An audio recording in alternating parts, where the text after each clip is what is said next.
हे friends, स्वागत है आप सभी का movie stock movie explain channel पे, जिस पर आज मैं रिकैप करने वाली हूँ dead boys episode 5th to 8th को। तो चलिए अब आपका टाइम बिल्कुल भी ना वेस्ट करते हुए शुरू करते हैं इस वीडियो को, वो भी स्पॉइलर वार्निंग के साथ। लेकिन उससे पहले मेरी एक छोटी सी रिक्वेस्ट, वीडियो को लाइक, शेयर और चैनल को सब्सक्राइब करने की।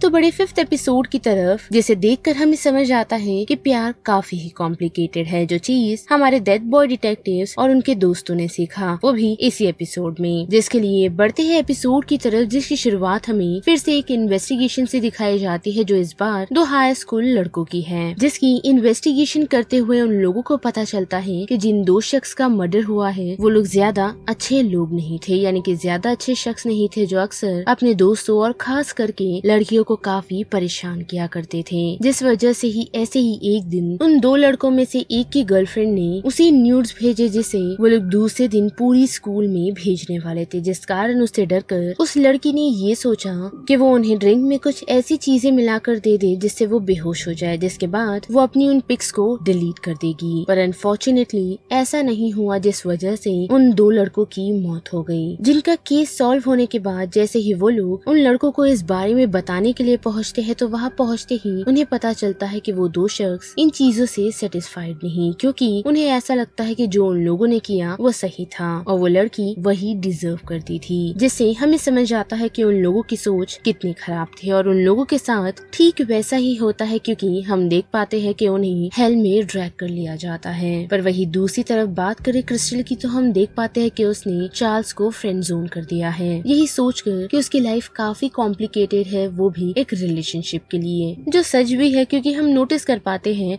कि चार्ल्स अपने गुस्से पर कंट्रोल नहीं कर सकता। वही बात करें क्रिस्टल की, जो फिलहाल अपने डीमन एक्स के साथ साथ अपनी मेमोरी से परेशान है। और वही दूसरी तरफ हम देख पाते हैं कि निको को पता चला है कि मैक्सिन, जो कि लाइब्रेरियन है, वो जेनी को अक्सर सीक्रेट लेटर भेजा करती थी, जिस वजह से वो उन दोनों के लिए एक डेट प्रिपेयर करती है, जिसमें वो कामयाब तो होती है। पर अनफॉर्चुनेटली जेनी को पता चलता है कि मैक्सिन एक काफी क्रीपी स्टॉकर है, जो उसे हर वक्त स्टॉक करती रहती थी, जिससे जेनी थोड़ी अनकंफर्टेबल हो जाती है। जो चीज वो मैक्सिन को समझाने की कोशिश करती है, पर अनफॉर्चुनेटली हम देख पाते हैं कि मैक्सिन अपना कंट्रोल खोकर जेनी को मारने के लिए उसकी तरफ बढ़ती है, जिससे जेनी बच तो जाती है, लेकिन मैक्सिन खुद की जान खो बैठती है, जिससे जेनी काफी परेशान है। वही बात करें एडविन की, तो हम देख पाते हैं कि वो इस बारे में फाइनली एडमिट और अग्री करने को तैयार है कि वो चार्ल्स को पसंद करता है, जो चीज वो मोंटी के लिए बिल्कुल भी अच्छी नहीं, क्योंकि कहीं ना कहीं उसे एडविन के लिए फीलिंग्स थी, जो चीज उसे एडविन से ही पता चलती है। और हम नोटिस कर पाते हैं कि मोंटी का दिल टूट चुका है। और फिर 6th एपिसोड में हम देख पाते हैं कि ईस्टर ने अपने ग्रैंड रिवेंज प्लान को एक्शन में लेने का डिसाइड किया है, जिसमें मोंटी उसकी हेल्प करने वाला है, वो भी एडविन, चार्ल्स और क्रिस्टल को एक फॉरेस्ट में फंसाते हुए, जहाँ एक जायंट मशरूम मॉन्स्टर उनका वेट कर रहा है और वो स्पिरिट्स को कैप्चर करता है, साथ ही ह्यूमंस को भी, वो भी एक एलिमेंट की दुनिया में, जहाँ वो लोग हमेशा के लिए कैद हो जाते हैं। लेकिन इतना ही नहीं, बल्कि हम ये भी देख पाते हैं कि क्रिस्टल के साथ एक माइनर कॉम्प्लिकेशन है, यानी कि वो अपनी पावर को खो चुकी है, वो भी एक नए स्पेल को ट्राई करने के बाद, जिसे उसने इसीलिए ट्राई किया था ताकि वो अपने डीमन एक्स से छुटकारा पा पाए। साथ ही इस पूरे एपिसोड में हम देख पाते हैं कि एडविन अपने टूटे हुए दिल के बावजूद भी कहीं न कहीं ईस्टर को धोखा देने वाला था और एडविन का साथ। पर अनफॉर्चुनेटली ऐसा हुआ नहीं, क्योंकि कैट किंग ने उसे एडविन के सामने एक्सपोज कर दिया, जिस वजह से उसका सामना एस्टर से हुआ और एस्टर ने उसके मिशन फेल होने के कारण मोंटी को खत्म कर दिया। पर उसी के साथ वो अपना रिवेंज नहीं भूली, जिस कारण वो मशरूम मॉन्स्टर के साथ मिल एडविन, चार्ल्स और क्रिस्टल पर हमला कर देती है और उस कारण क्रिस्टल अपनी पावर को वापस पाने में कामयाब होती है, वो भी उसके अंदर ही रह रहे उसके एंसेस्टर से मिलकर, जिस वजह से वो डेड बॉयज को बचाने में कामयाब होती है और इविल विच को एलिमेंट की दुनिया में भेजने में। पर साथ ही वो अपनी पावर्स को लेकर काफी कंफ्यूज है, जो कंफ्यूजन डेड बॉयज के साथ भी है, पर फिर भी वो लोग काफी ही खुश है कि क्रिस्टल को उसकी पावर्स वापस मिल गई। और फाइनली बड़ी नाइट नर्स की तरफ तो हम देख पाते हैं कि काफी समय सी मॉन्स्टर की बेली के अंदर बिताने के बाद वो फाइनली लौट आई है, ताकि वो डेड बॉयज को अपने साथ आफ्टर लाइफ में ले जाए। पर फिर वो एक पॉज ले लेती है, वो भी चार्ल्स की वजह से, जहाँ वो उसे एक्सप्लेन करता है कि किस तरह एडविन को एक टेक्निकल फॉल्ट की वजह से हेल भेजा गया है, जिसे नाइट नर्स भी अग्री करती है और उन्हें अर्थ पर रहने की इजाजत देती है, वो भी तब तक जब तक वो लोग इस टेक्निकल एरर का कॉज और कोई चेंजेस ना कर पाए। जिससे वो दोनों काफी खुश तो है, लेकिन हम देख पाते हैं कि हेल का एक क्रिएचर एडविन को खींच अपने साथ हेल की तरफ ले जाता है, जिससे चार्ल्स टूट चुका है। जिस वजह से 7th एपिसोड में हम देख पाते हैं कि चार्ल्स नाइट नर्स के साथ एक डील करता है और साथ ही एक प्रॉमिस भी कि वो उसके साथ लॉस्ट एंड फाउंड डिपार्टमेंट में जाने को तैयार है अगर वो उसके लिए हेल के दरवाजे खोल दे, ताकि वो वहाँ से एडविन को बचा कर ले आए, जिसके लिए नाइट नर्स अग्री कर जाती है। और ये बात सुन क्रिस्टल चार्ल्स के साथ जाना चाहती है, लेकिन वो उसे अपने साथ ले जाने से मना कर देता है, जिस कारण क्रिस्टल अपनी डीमन एक्स से बातचीत करती है ताकि एनी हाउ वो उसके लिए एक हेल का दरवाजा खोल दे, ताकि वो भी एडविन को सिचुएशन से बचा कर ले आए और चार्ल्स को वहाँ जाना ना पड़े। पर डेविड ऐसा नहीं कर पाता, क्योंकि अगर वो ऐसा कर पाता तो वो कब का अपने घर लौट गया होता।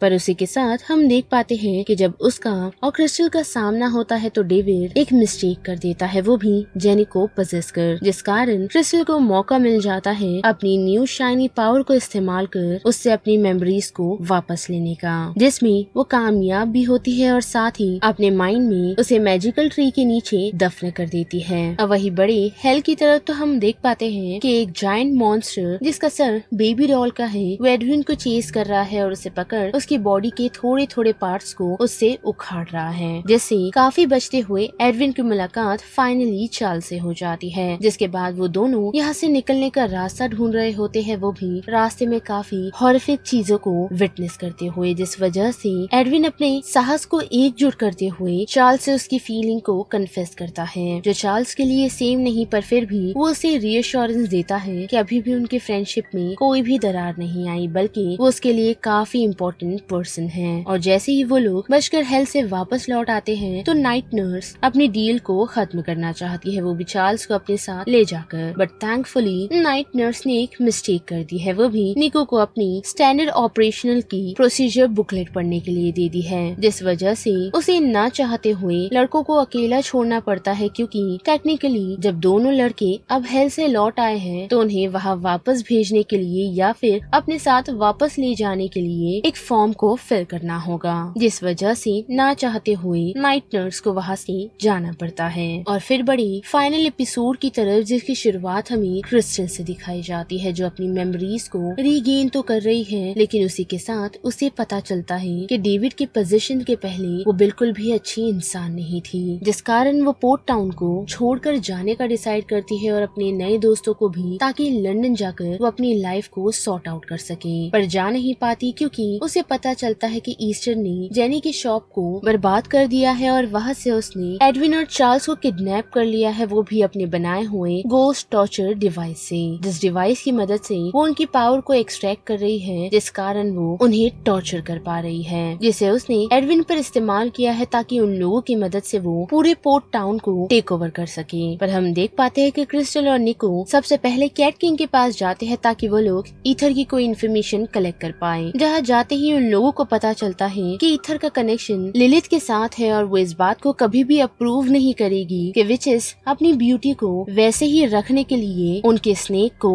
छोटी लड़कियों को फीड करते हैं, जिसके साथ साथ वो लोग ट्रेजिक माइक से भी मिले थे जो किसी तरह उनकी हेल्प कर पाए, जिस कारण उसने उन लोगों को एक टोटम दिया, यही सोचते हुए कि वो शायद उनकी किसी तरह हेल्प कर पाए। जिसके बाद वो लोग यहाँ से निकल सीधा ईस्टर के घर पहुँचते हैं ताकि वो लोग उसे रोक पाए। जहाँ जाकर निको ने मोंटी के साथ मिल, जो फिलहाल क्रो की फॉर्म में है, उसने चार्ल्स को उस सिचुएशन से निकालने में उनकी हेल्प की है। पर ट्रेजिकली हम देख पाते हैं कि निको उस बैटल में मारी जाती है और चार्ल्स ईस्टर के स्नेक को मारने के लिए आगे बढ़ता है, जो उसे यंग रखा करता था। और वही दूसरी तरफ हम देख पाते हैं कि क्रिस्टल गॉडेस लिलिथ को समन करती है ताकि वो ईस्टर को डिफीट कर पाए, जिसमें वो कामयाब भी होती है। और हम देख पाते हैं कि ईस्टर को डिफीट करने के बाद क्रिस्टल ने ये डिसाइड किया है कि वो लंदन वापस नहीं जाएगी और इन सभी के साथ रहकर अपनी लाइफ को कंटिन्यू करेगी। जहाँ आते ही सबसे पहले उन लोगों ने निको का अफसोस मनाया है, साथ ही जेनी को अपने साथ लंदन जाने के लिए भी मनाया है। अब वही बात करें एडविन की, तो उसने फाइनली क्रिस्टल को उसके डिटेक्टिव एजेंसी में एक्सेप्ट कर लिया है। और लंदन लौटने से पहले हम देख पाते हैं कि एडविन एक लास्ट मुलाकात बात कैट किंग से करता है उसे यही बताते हुए कि उसका मैजिक तभी टूट गया था जब उसे वापस हेल में ले जाया गया था, जिस वजह से वो उसे फाइनल गुड बाय करते हुए लंदन के लिए निकल जाता है। पर लंदन लौटते ही हम देख पाते हैं कि एडविन और चार्ल्स से मिलने के लिए और कोई नहीं बल्कि फिर से नाइट नर्स आ पहुंची है, लेकिन इस बार वो अकेली नहीं बल्कि उसकी सुपीरियर के साथ आई है जो उनके कामों से काफी ही खुश है और वो उन्हें वापस नहीं ले जाना चाहती बल्कि अर्थ पर रहकर उन्हें के काम को कंटिन्यू करने के लिए कहती है, जिसके साथ साथ उसने नाइट नर्स को वहाँ उन लोगों की हेल्प के लिए छोड़ दिया, जिस वजह से नाइट नर्स अब हमेशा के लिए अर्थ पर ही स्टक रह जाएगी, वो भी एडविन और चार्ल्स की असिस्टेंट बन। लेकिन इतना ही नहीं बल्कि लास्ट एपिसोड खत्म होते होते हमें दो स्प्राइट्स दिखाए जाते हैं, यानी कि निको के वही छोटे दो दोस्त जो एक इग्लो में बैठे हुए हैं और उनके साथ हम एक और शख्स को देख पाते हैं जिसके हाथ में ट्रेजिक निक का दिया हुआ एक टोटम है, जिसे देख हम ऐसा कह सकते हैं कि शायद वो निको है। और यहाँ पर डेड बॉय डिटेक्टिव सीजन 1 का पूरा रिकैप खत्म होता है, जिस बारे में आप सभी की क्या राय बनती है उसे लेकर आप मुझे कमेंट सेक्शन में बता सकते हो। साथ ही वीडियो पसंद आया तो वीडियो को लाइक शेयर और चैनल को सब्सक्राइब करना मत भूलिएगा। बाकी मैं मिलूंगी आपको फिर किसी मूवीज या सीरीज के रिकैप के साथ, तब तक के लिए आप movie stock movie explain channel के बाकी वीडियोस को एंजॉय कीजिए। Till then bye.